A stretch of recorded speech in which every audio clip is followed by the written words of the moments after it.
देख लेते हैं? अरे हम सब कुछ देखते हैं, हम देख के लिफाफा देख कर मजमून समझ जाते हैं। हमारा भाग्य देख कर क्या देख रहे हैं आप, बताइए। आपका भाग्य अति सुंदर है। अरे बहुत बढ़िया। आपकी जोड़ी अति सुंदर है। मौर्य जी से जब हम आपके बारे में बात किए तो वो आपको 72 छेद वाली छलनी बोल दिए, ऐसा का? देखिए, एक साइकिल चोर दूसरे को साइकिल चोर समझता है। संजय निषाद जी को इसी मंच पर, इसी इमामबाड़े में, यहीं पर हम उनसे कहे थे कि बीजेपी के साथ रहेंगे तो फायदे में रहेंगे। देखिए, मंत्री हैं, मौज में हैं। अच्छा, आप कहते हैं अखिलेश यादव का स्वभाव ठीक नहीं है, ऐसा क्यों कहते हैं? तब अभी राहुल गांधी भी बोले हैं, कहे कि सारे मोदी चोर हैं, 2 साल की जेल हुई है। अब आपको डर नहीं लगता है सरकार से? अच्छा, सनातनी बाबाओं से बहुत दिक्कत है आपको। योगी बाबा को आप कहते हैं कि वो घंटा बजाने वाले हैं। आप धीरेन्द्र शास्त्री वाले, जो बागेश्वर वाले बाबा, उनको कहते हैं कि इनका हाल राम रहीम जैसा होगा, ऐसा का? अच्छा, एक बाबा से आपको दिक्कत नहीं है, अब हमसे आप पूछिए कौन बाबा? पूछे कौन? नहीं, बताइए कौन बाबा है? कौन? वो बाबा महेंद्र राजू दास, वो मौर्य जी को मारे हैं कहीं, इसीलिए तो नहीं आपके प्यारे हैं। अरे देखिए, जीत नहीं करते तो गठबंधन ना तोड़ते। अब गठबंधन तोड़ दिए हैं तो वो बंगाल जाने वाले जहाज में एको टिकट सपा आपको दे देती। समाजवादी पार्टी के साथ गठबंधन आपका ठीक फैसला रहा कि गलत फैसला रहा, आपको क्या लगता है?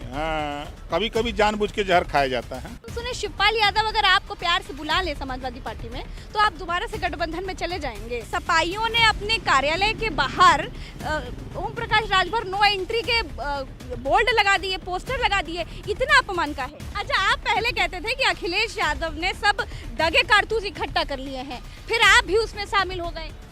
मैंने कहा था कि एक भी सीट अखिलेश नहीं देगा, तब भी इसके साथ चुनाव तक रहूंगा। कहा था मैंने। हाँ, धन्यवाद। नमस्कार। ओम प्रकाश राजभर उत्तर प्रदेश की राजनीति के ऐसे नेता हैं जिनकी सबसे है छंती, लेकिन किसी से नहीं है बनती। जो है तो बड़े धारदार, लेकिन पता नहीं क्यों सबको लगते हैं नंगी तलवार। पता नहीं कब किस पर चल जाए, पता नहीं कब मचल जाए। तो आज ओम प्रकाश राजभर से दूसरे राउंड की मुलाकात है। ये बड़ा संयोग है दोस्तों कि जब ओम प्रकाश राजभर समाजवादी पार्टी से गठबंधन करने जा रहे थे तो सबसे पहले हमारे प्रोग्राम में थे। जब गठबंधन तोड़ रहे थे तो सबसे पहले हमारे प्रोग्राम में थे, और आज फिर ओम प्रकाश राजभर हमारे साथ है।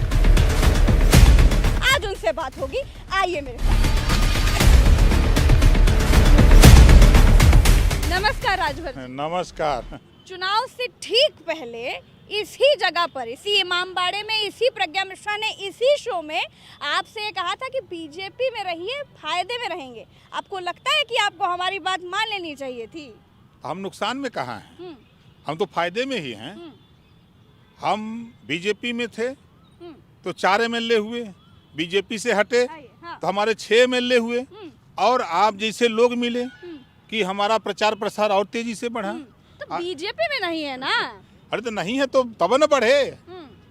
बीजेपी में थे तो कमजोर थे। नहीं तो देखिए, अगर आप हमारी बात मान लेते, बीजेपी में रहते तो फायदे में रहते। जैसे संजय निषाद जी को इसी मंच पर, इसी इमामबाड़े में, यहीं पर हम उनसे कहे थे कि बीजेपी के साथ रहेंगे तो फायदे में रहेंगे। देखिए, मंत्री हैं, मौज में हैं। तो मंत्री से कम चर्चा ओम प्रकाश राजभर की है, कम पावर है। पूरे प्रदेश में मंत्री से ज्यादा हैसियत ओम प्रकाश राजभर की है। इतना तो है ये है। आपका भौकाल तो बहुत ज्यादा है भैया। भौकाल नहीं, देखिए सत्य परेशान हुआ है, पराजित कभी नहीं हुआ है। ये इतिहास है देश का। तो हम हमेशा सत्य के रास्ते पे चलते हैं। रोड़े तो जरूर हैं, जैसे गांधी जी सत्य के रास्ते पर चले, देश को आजादी दिलाने के लिए तमाम रोड़े आए। बाबा साहब डॉक्टर अम्बेडकर जी ने जो देश की व्यवस्था थी, उस व्यवस्था के खिलाफ जंग छेड़ा, तमाम रोड़े आए, लेकिन सफलता मिली।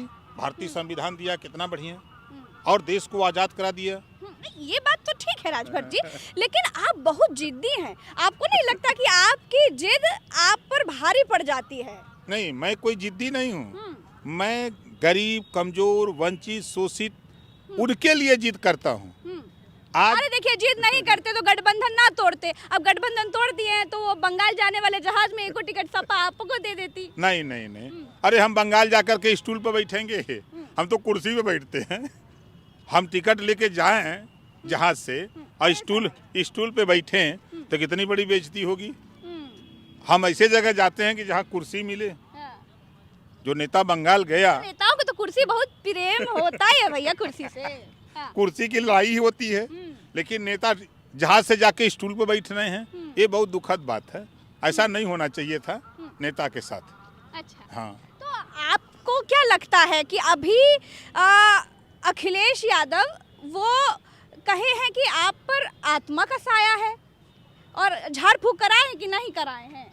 देखिए, हम संविधान को मानते हैं और झाड़ फूक पर हम विश्वास नहीं करते। झाड़ फूक अखिलेश जी को जरूरत है, उनकी आत्मा इधर उधर भटक रही है। जैसे अब वो चुनाव जीतने की बात करते हैं और जा रहे हैं केसीआर से मिलने, जा रहे हैं ममता जी से मिलने, जा रहे हैं लालू जी से मिलने। ये तीनों नेता कई वोट दिलाएंगे यूपी में? ये तो राष्ट्रीय स्तर पे जगह बना रहे हैं। क्या जगह है?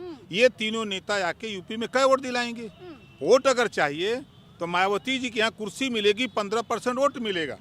नीतीश जी के यहाँ कुर्सी मिलेगी, वोट मिलेगा। सोनिया जी के यहाँ कुर्सी मिलेगी, वोट मिलेगा, और शोहरत देश में मिलेगी।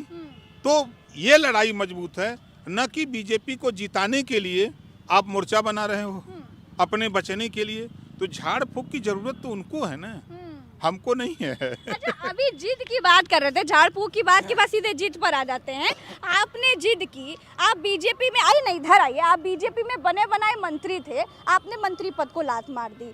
आप समाजवादी पार्टी से गठबंधन किए थे, आपने गठबंधन तोड़ दिया। अरे देखिए, स्वामी प्रसाद मौर्य महासचिव बने बैठे हैं। अरे आप पार्टी में रहते तो कुछ थोड़ा बहुत तो कुछ होता, मतलब आप जो मांग रहे थे देर सवेर मिल जाता। हमसे बड़ा पद तो कोई हो ही नहीं सकता। हम तो अपनी पार्टी के खुद राष्ट्रीय अध्यक्ष हैं और हमारे पीछे करोड़ों लोग दीवाने हैं। हम इस पद को छोड़ करके दूसरी तरफ चले जाएं? और वो जिनकी चर्चा आप कर रही हैं, वो वहाँ राष्ट्रीय महासचिव जरूर बने हैं, लेकिन अखिलेश जी के लोडर हैं। अच्छा। अखिलेश जी के वो लोडर हैं और ओम प्रकाश राजभर लीडर हैं। तो दोनों में तो अंतर है। वो तो उनकी मर्जी से काम करेंगे, हम तो अपनी मर्जी से। तो दोनों में अंतर है ना। अच्छा, ये लोडर और लीडर वाली बात आप दूसरी बार बोले हैं। पहले भी आप बीजेपी में लोडर होने की बात करते थे, बहुत सारे लोडरों के नाम भी लिए हैं आप। नहीं, देखिए, लोडर वो होता है मालिक की मर्जी से काम करता है, लीडर वो होता है अपनी मर्जी से काम करता है। तो ओम प्रकाश राजभर अपनी मर्जी से, हम जहाँ चाहते हैं वहाँ जाते हैं, जहाँ चाहते हैं वहाँ से छोड़ के चले जाते हैं। अच्छा, आपको क्या लगता है कि आप फैसले लेने में क्या जल्दबाजी कर देते हैं क्या? नहीं, फैसला हम बहुत सोच समझ के लेते हैं, दल हित में लेते हैं, समाज हित में लेते हैं। जब समझ में आता है कि यहाँ जाने पर समाज का हित है, समाज की चर्चा होगी, समाज को कुछ मिलेगा, तो वहाँ जाते हैं। जब नहीं मिलता तो छोड़ के चल देते हैं। अच्छा, तो समाजवादी पार्टी के साथ गठबंधन आपका ठीक फैसला रहा कि गलत फैसला रहा, आपको क्या लगता है? हाँ, कभी कभी जानबूझ के जहर खाया जाता है। तो आप जानबूझकर जहर खाए थे? जानबूझ करके, जैसे हाथी के दांत दो होते हैं, खाने के लिए, दिखाने के लिए। तो समाजवादी पार्टी दिखाने के लिए तो बहुत थी, लेकिन जब अंदर गया, हम अंदर जाने के बाद मुझे ऐसा महसूस हुआ कि वहाँ लोडर पैदा किए जाते हैं, लीडर नहीं। वहाँ हक की बात मत करिए, वहाँ सिर्फ आप जो वो बोलें वही बोलिए, उससे ज़्यादा मत बोलिए। उसका प्रमाण जितने भी वहाँ मुस्लिम लीडर हैं समाजवादी पार्टी में, 4 बार सरकार थी, और जुल्हा दुनिया अंसारी, साईं दर्जी, फकीर, शेख सैयद पठान, कितना उनको दिया सम्मान, कितना उनको सिपाही, दरोगा, बाबू, चपरासी, तहसीलदार, लेखपाल बनाया समाजवादी पार्टी ने, बहुजन समाज पार्टी ने, कांग्रेस पार्टी ने। इस बात को तो कहाँ है सम्मान समाजवादी पार्टी में? वोट के लिए वो खाली वहाँ डटे हुए हैं कि वोट देंगे। ये बात अंदर जब मैं गया तब मुझे लगा कि सरकार रहते हुए इन्होंने नाई, गोंड, पाल, प्रजापति, राजभर, चौहान, बिंद, कीवट, मल्ला, आरक, कर्क, बंसी, बंजारा, बहेलिया, खंगार, बारी, बिया, रजवार, राजभर, राजधोब, इन जातियों के विषय में कुछ नहीं किया। जब अंदर हम गए कि हम के भाई इसके लिए आपने क्यों नहीं किया? 27% रिजर्वेशन का लाभ जब इनको नहीं मिला। तो अभी तो पिछड़ों की बात कर रहे हैं, कह रहे हैं रामचरितमानस की जो लाइनें हैं वो पिछड़ों के लिए बिल्कुल ठीक नहीं है, और स्वामी प्रसाद मौर्य पिछड़े नेता है, उनको बहुत दुख होता है। आप भी पिछड़े समाज से आते हैं, तो आपको दुख होता है? नहीं होता? जरा सोचिए, जब 4 बार बहुजन समाज पार्टी में स्वामी प्रसाद मौर्य जी मंत्री थे, तब महिलाओं का अपमान, पिछड़ों का अपमान, दलितों का अपमान नहीं दिखाई दिया। जब 4 बार मंत्री थे और जब सत्ता जाते देखा तो रामम शरणम गच्छामि, राम की शरण में चले गए। तुलसीकृत रामचरितमानस पर माला फूल चढ़ाया, अगरबत्ती चढ़ाया, कपूर लेके आरती किए, और उसके बाद बेटी को सांसद, अपना मंत्री बन गए। तो 5 साल लगातार ये चौपाई, ये दोहा, ये सब नहीं याद आया। और फिर सत्ता उनको लगा कि जा रही है तो अखिलेशम शरणम गच्छामि, तो अखिलेश की शरण में चले गए, और वहाँ गए तो चुनाव हार के आए, तो अखिलेश की कृपा से एमएलसी बन गए। शरण में तो आप हो गए थे। नहीं, रण में तो मैं गया, तो मैं तो जीत के चला आया, वो गए हार के चले आए। अच्छा। तो अब अखिलेश की कृपा से एमएलसी बन गए, 10 महीना कोई जानने वाला नहीं था। तो अब धीरे धीरे उनको लगा कि हम कुछ ऐसी बात बोले कि सत्ता मिल जाए। तो ये सत्ता के लिए दोनों नेता पागल हैं, दोनों पागल होकर के बिना अनर्गल बयानबाजी दे रहे हैं। इन लोगों के खिलाफ तो संविधान के खिलाफ बोलने के लिए इनके खिलाफ मुकदमा होना चाहिए। तो आपको लगता है कि इसका प्लस मतलब फायदा होगा या फिर इसका नुकसान हो जाएगा? विनाश काले विपरीत बुद्धि। अच्छा। ये जो बोल रहे हैं ना, हाँ, देखिए देश में बाबा साहब डॉक्टर अम्बेडकर ने संविधान में धर्मनिरपेक्षता की बात लिखी है। तो आप किसी कोई बात बोल करके तो आप अच्छा नहीं कर रहे हो, उससे आपका नुकसान हो रहा है। जब नुकसान समझ में आया तो अखिलेश ने कहा कि नहीं कोई मत बोलो भाई इस दोहा के चक्कर में। तो सारे लोग दोहा पर पाबंदी लग गई कि नहीं, खबरदार कोई नहीं बोलेगा। आ गया। अभी तो चर्चा कर रहे थे कि शूद्र हैं, चर्चा कर रहे थे। अब कहाँ चले गए? सारस पर। हाँ।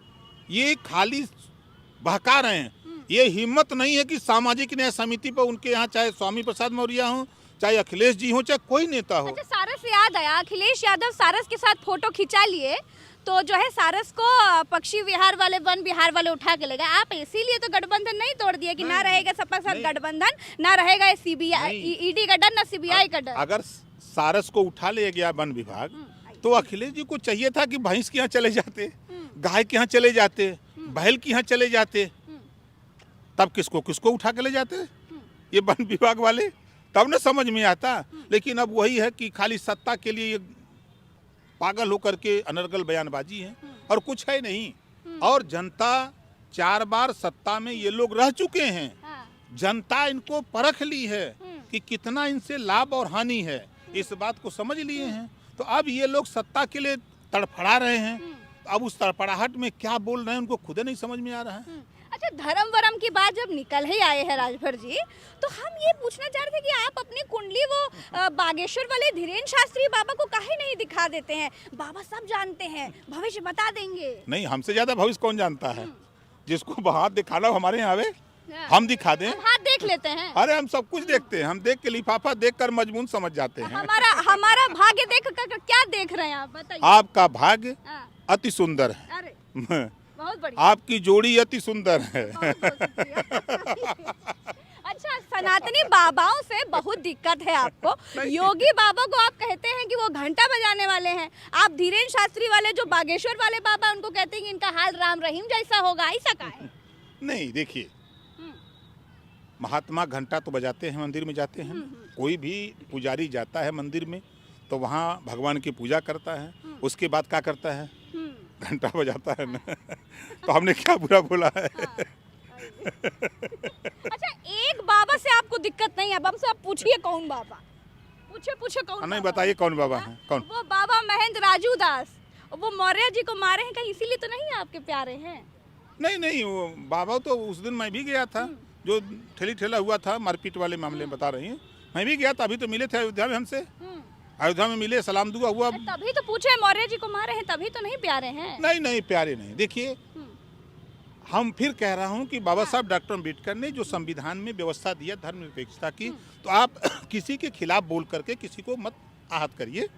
आपको नहीं प्रिय है मत मानिए, कोई मना तो कर नहीं रहा है, कोई जबरी तो आपको थोप नहीं रहा है। लेकिन उसी बात को मान करके आप 5 साल बीजेपी में क्यों रहे?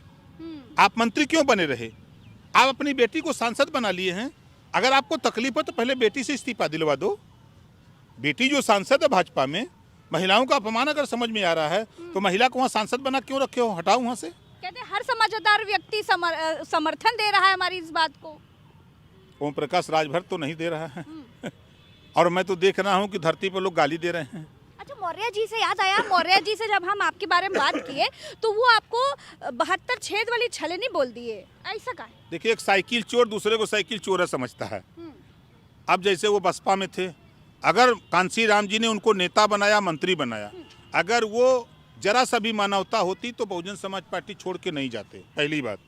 दूसरी बात, बहुजन समाज पार्टी छोड़ के आए भाजपा में, भाजपा छोड़ के सपा में गए।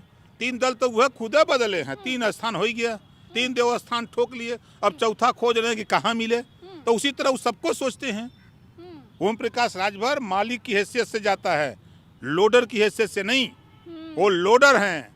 लोडर तलाशता रहता है कि कौन फैक्ट्री में हमको काम बढ़िया मिलेगा, कौन फैक्ट्री में बढ़िया मजदूरी मिलेगी। लोडर ये तलाशता है, और लीडर अपनी हैसियत के हिसाब से बात करता है, कहीं भी रहता है। तो आपको लगता है स्वामी प्रसाद मौर्य लोडर हैं, लीडर नहीं है? लीडर कहाँ है? लीडर तो समाजवादी पार्टी में अखिलेश यादव लीडर है, शेष सब लोडर हैं।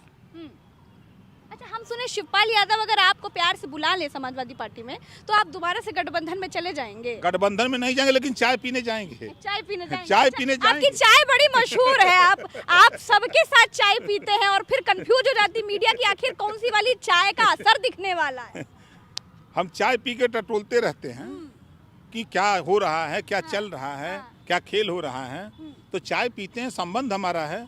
हम कोई भी दल का कोई नेता हो, संबंध हमारा सबसे है। अच्छा, आप कह रहे हैं कि आप चाय पी लेंगे समाजवादी पार्टी कार्यालय जाकर। सपाइयों से पहले बड़ी मिठाई थी, चाय मीठी होती है, वही याद आया मीठे से, बड़ी मिठाई थी। लेकिन बाद में सपाइयों ने अपने कार्यालय के बाहर ओम प्रकाश राजभर नो एंट्री के बोर्ड लगा दिए, पोस्टर लगा दिए। इतना अपमान का है? नहीं, देखिए, वो हमारा अपमान नहीं, हाँ। अति पिछड़ों का अपमान, अति दलितों का अपमान, मुसलमानों का अपमान। वो उनके यहाँ कि बोर्ड लगाओ, इन लोगों का एंट्री ना हो, यहाँ सिर्फ यादव का चलेगा, राजभर चौहान बिन केवट पाल प्रजापति कुम्हार नाई गोड़ का नहीं चलेगा। ये बोर्ड लगा था क्योंकि राजभर हक की बात करता है, हिस्सेदारी की बात करता है, सम्मान की बात करता है। तो वहाँ तो वही लोग हैं जो शरणम गच्छामी, जो अखिलेश जी कहें, खाता न बही जौन अखिलेश कहें वह सही। तो ये तो इसके खिलाफ हम रहते हैं ना। अच्छा, आप इतना बोलते हैं राजभर जी, इतनी बड़ी बड़ी बातें कह देते हैं, आपको डर नहीं लगता है? मतलब अभी राहुल गांधी भी बोले हैं, कहें कि सारे मोदी चोर हैं, 2 साल की जेल हुई है। अब आपको डर नहीं लगता है सरकार से? सरकार से कहाँ डरेंगे? ये एक फिल्म आई थी शोले, हाँ। शोले में लिखा था जो डर गया वो मर गया। तो ओम प्रकाश राजभर वो शेर है कि डरने वाले नहीं हैं। और जेल बनी है तो इंसान के लिए बनी, जानवर के लिए थोड़ा। यूपी में बहुते हैं, कोई दिक्कत नहीं। हाँ। ओम प्रकाश राजभर एकदम निर्भीक और निडर होकर के आपने देखा भी। हम जब से राजनीति में आए हैं तब से एकदम खुली बात रहते हैं, खुली किताब पढ़ लो, चाहे जैसे मर्जी वैसे बतिया लो, चाहे जहाँ चाहो वहाँ भिड़ लो हमसे। अच्छा, आप कहते हैं अखिलेश यादव का स्वभाव ठीक नहीं है, ऐसा क्यों कहते हैं आप? अब वो बैठ के लूडो खेलते हैं, नेता दरवाजे पे भटकते रहते हैं। जो सहारनपुर, बागपत, झांसी, बांदा, चित्रकूट, हमीरपुर, जालौन, उरई, एटा, टाव, कन्नौज से आता है, आजमगढ़, मऊ, बलिया, गोरखपुर, देवरिया, श्रावस्ती, बलरामपुर, गोंडा, फैजाबाद से जो आता है लखनऊ, वो नेता सोचता है चले हम अपने नेता से मिल लें। और बेचारा वही दरवाजे भटकते भटकते आया, होटल में दिया 4000 रुपया, फिर रात बीत गई नहीं मिले, फिर रात बीत गई नहीं मिले, फिर वो ट्रेन पकड़ा लौट गया। इस बात से नेता का मतलब है कि अपने नेता से मिलो, बात करो। आपसे नहीं मिलते थे क्या अखिलेश? अरे हमसे कौन नहीं मिलेगा धरती पर? जिसको धरती पर रहना है वो प्रकाश राजभर से मिलना है।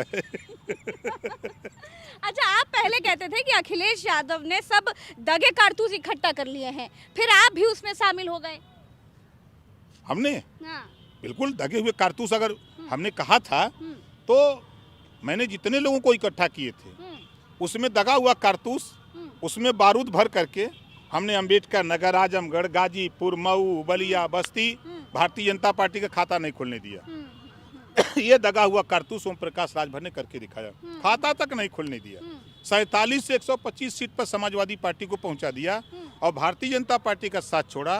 325 से भारतीय जनता पार्टी 265 पे आ गई। ये रहा दगा हुआ कारतूस ओम प्रकाश राजभर का कमाल। अरे आपको दगा हुआ कारतूस कोई थोड़े ना बोल रहा है। देखिए, कहने से कोई नहीं होता है, सच्चाई है कि जिस तरह ओम प्रकाश राजभर ने अपनी ताकत को दिखाया उसी तरह जिन लोगों को इकट्ठा किया, अगर थोड़ी थोड़ी ताकत वो दिखाते। तो सपा आपको सम्मान क्यों नहीं दे पाई? आप तो जीते। नहीं, हम जीते अपने पौरुष से जीते कि उनके। हाँ। हम 6 सीट जीते और उनको जो है 121 सीट जितवा दिए, 119 सीट तो हम उनको जितवा दिए। बात बिगड़ने का कारण क्या रहा? देखिए, वहाँ सबसे बड़ी बात है कि अहंकार।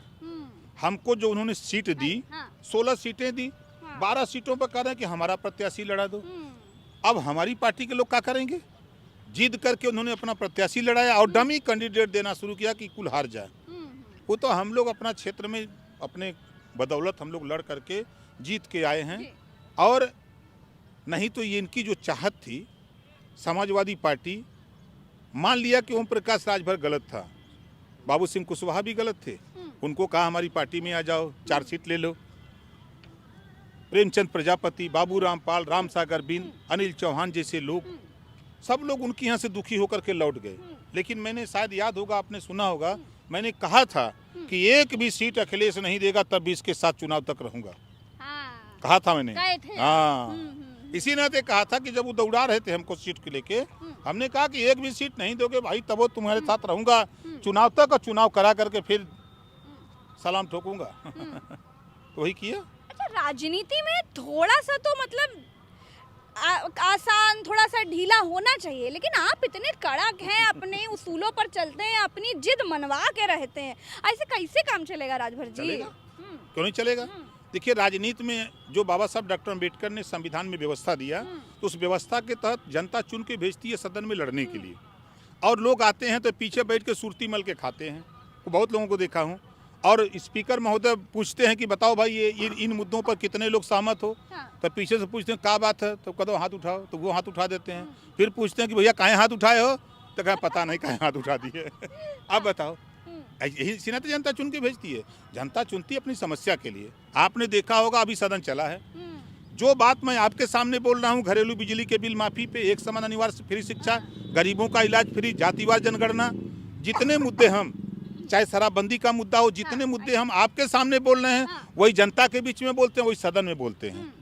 एक भी नेता की सदन में हिम्मत नहीं है कि कोई सामाजिक न्याय समिति की रिपोर्ट पे चर्चा करे, चाहे कोई दल का कोई नेता हो।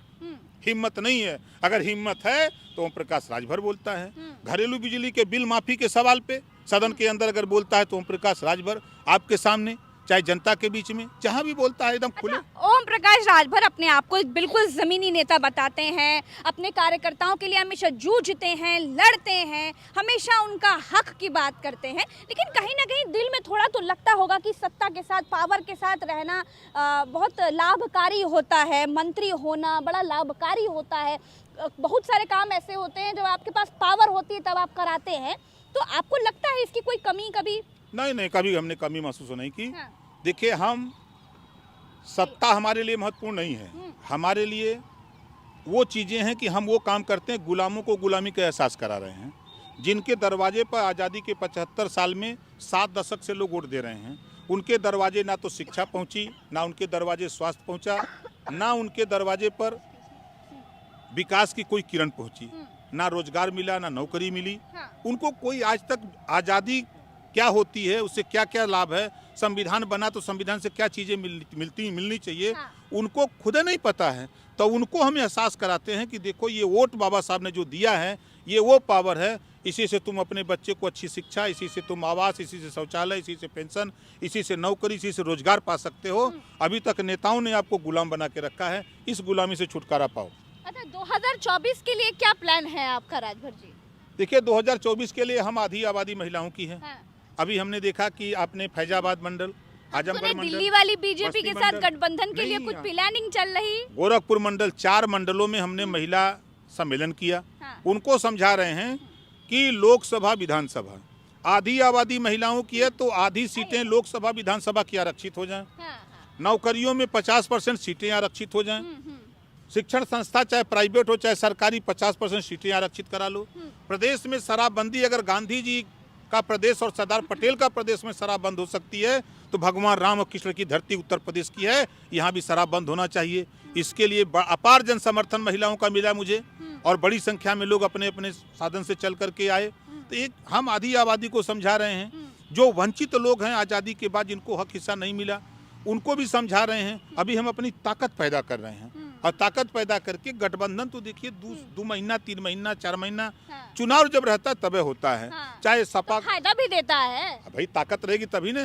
अब पता लगा कि खेत में ताकत नहीं, फसल कहाँ से उगेगी, कमजोर होगी ना। इस नाते हम अपनी ताकत बनाने में, लोगों को समझा करके संगठन को मजबूत करने में लगे। वो ताकत 2024 में दिल्ली वाली बीजेपी के साथ गठबंधन करके काम आएगी क्या? क्या अब देखिए, गठबंधन बन रहे हैं, कौन सा गठबंधन सटीक बनता है, और कुछ तो राज खोल दीजिए। देखिए, बहुत बड़ा संयोग है कि राजभर जी जब हमारे साथ रहते हैं, फिर चाहे वो सपा के साथ गठबंधन करने का समय हो, हमारे ही साथ सबसे पहले हमारे प्रोग्राम में खुलासा हुआ था, उसके बाद जब गठबंधन आपने तोड़ा तब भी हमारे ही प्रोग्राम में खुलासा हुआ था, आज भी कोई खुलासा करके जाइए। नहीं, अभी टाइम नहीं है। देखिए, होता है ना कि जब पंडित जी के यहाँ जाइए तो शायद बताते हैं। अच्छा। बताते हैं ना, तो उसका चुनाव का भी बेला नहीं है। अच्छा। जब चुनाव नजदीक होता है, अब जैसे अब आ रहा मई का महीना, मई जून का, अब लोग शादी विवाह के लिए लगन पताई रख रहे हैं। अब 2-3 महीना रह गया है, तो भाई मार्च लड़का बहुरिया देख तो लेते हैं, तो देख लिए खोज रहे हैं ना। अब जैसे तो नहीं, ये मार्च अप्रैल में खोज रहे हैं, अब मई जून में होगी शादी, तो उसी तरह 4 महीना में बता रहे हैं, तो वही 4 महीना जब चुनाव का रहेगा तो फिर होगा। अभी खुदाई चल रही है। नहीं, अभी खोजाई शुरू होगी जब 4 महीना रह जाएगा चुनाव तब। अच्छा। तो भाई, और सबसे बड़ी बात यह है कि अभी 2024 में आपका क्या रोल होने वाला है, हम क्या कुछ अलग देखने वाले हैं? देखिए, 24 के संबंध में अभी कहना अतिशयोक्ति होगी। अभी 24 का चुनाव लगभग साल भर है, तो अभी प्रदेश और देश में बड़े बड़े गठबंधन की तैयारी हो रही है। अब गठबंधन बन जाए तब उसके बाद हम आपको बेहतर बता सकते हैं। अच्छा, अखिलेश यादव और शिवपाल यादव में आपको सबसे बेहतर नेता कौन लगता है? शिवपाल यादव जी मजे मजाए नेता हैं। उनके साथ अन्याय हुआ। अखिलेश जी मजे मजाए नहीं लगते हैं, विरासत में पाए हैं। वो तो विरासत में मुख्यमंत्री बन गए। अच्छा। मुख्यमंत्री बनना चाहिए था, शिवपाल यादव जी को बनना चाहिए था, क्योंकि पार्टी में माननीय मुलायम सिंह यादव जी के बाद तो लड़ाई लगवा दे। अरे मैं लड़ाई की नहीं, सच बात कह रहा हूँ। सच्ची बात कड़वी होती है। मुलायम सिंह जी के साथ अगर ईमानदारी से पार्टी को इस ऊंचाई तक पहुंचाने में कोई काम किया तो माननीय शिवपाल यादव जी, तो नंबर शिवपाल जी का होना चाहिए। लेकिन पुत्र मोह एक ऐसा होता है। तो अखिलेश जी ने बिल्कुल अपनी बगल वाली कुर्सी दे दी है, लेकिन अध्यक्ष वाली कुर्सी नहीं दी। नहीं, अध्यक्ष वाली कुर्सी तो नहीं दी, वो अध्यक्ष बना दें। उन्होंने अपना दर्द विधानसभा में बयां भी किया, सुना उनका दर्द। तो शिवपाल जी मजे मजाए नेता हैं, उनके संबंध में उनका मुकाबला नहीं कर सकते। हाँ, अरे चाचा बाप होता है, बेटा बेटा होता है। अब बाप में जो कला है वो बेटा में बड़ा मुश्किल है। और हम तो सबके यहाँ चाय पीने जाते हैं। हम ब्रजेश पाठक जी के यहाँ भी जाते हैं, केशव मौर्य के यहाँ भी जाते हैं, शिवपाल जी के यहाँ भी जाते हैं। जितने नेताओं संबंध सबके यहाँ जाते हैं। स्वामी प्रसाद मौर्य के यहाँ भी चाय पीने जाते हैं। जाते तो सबके यहाँ हैं। तो उनकी चाय बहुत मीठी लगती है कि शक्कर कम करके देते हैं? सबकी चाय चखते रहते हैं। चखना जरूरी है, चक्कर में पता चलता है कि वाली फायदे वाली रहेगी कि नुकसान वाली। अब चखने के बाद ही नहीं पता लगता है कि फीकी है कि मीठी है, ये किसका कहाँ कारगर होगी। अनुभव वहीं से न मिलेगा। तो हम घूमते रहते हैं, लोग मिलते रहते हैं। अच्छा, बीजेपी ने कोशिश नहीं करी आपको कि मतलब राजभर जी आइए चाय पीजिए, अपनी तरफ से इनवाइट कर रहे हो? योगी जी इनवाइट किया चाय पीने के लिए? हाँ, बुलाए थे। बहुत पहले जब राष्ट्रपति का चुनाव था जी, तो जब अखिलेश जी ने हमको तलाक दे दिया, हमने जब कबूल कर लिया, तो योगी जी ने कहा कि भाई द्रौपदी मुर्मू जी आपसे मिलना चाहती हैं।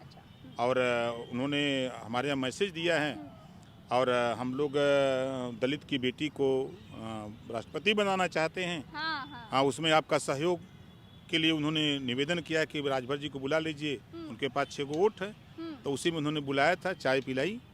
तो उस समय तो तलाक की आशंका चल रही थी। नहीं, हो गया था, तलाक हो गया था। अच्छा, अनाउंस बाद में हुआ है। आपने देखा होगा जब उनके प्रत्याशी यशवंत वो का नाम जैन चौधरी प्रेस वार्ता किए, तो हमको नहीं बुलाए। याद होगा आपको? हाँ, बिल्कुल याद है। वो हो चुका था, नीक से याद है, हम पूछने जा रहे थे। तो हमारा उनका वो तलाक हो चुका था, हम कबूल कर लिए थे। तो उसके बाद तो उन्होंने बुलाया था, चाय पिलाई। फिर द्रौपदी मुर्मू जी से शाम को मुलाकात हुई, उन्होंने अपनी बात बताई। हमने कहा वोट देना है मुझे, तो आपसे बेहतर कोई कैंडिडेट नहीं है। तो हमने वोट दिया और चाय भी पी। क्या बात है, बहुत बढ़िया। धन्यवाद।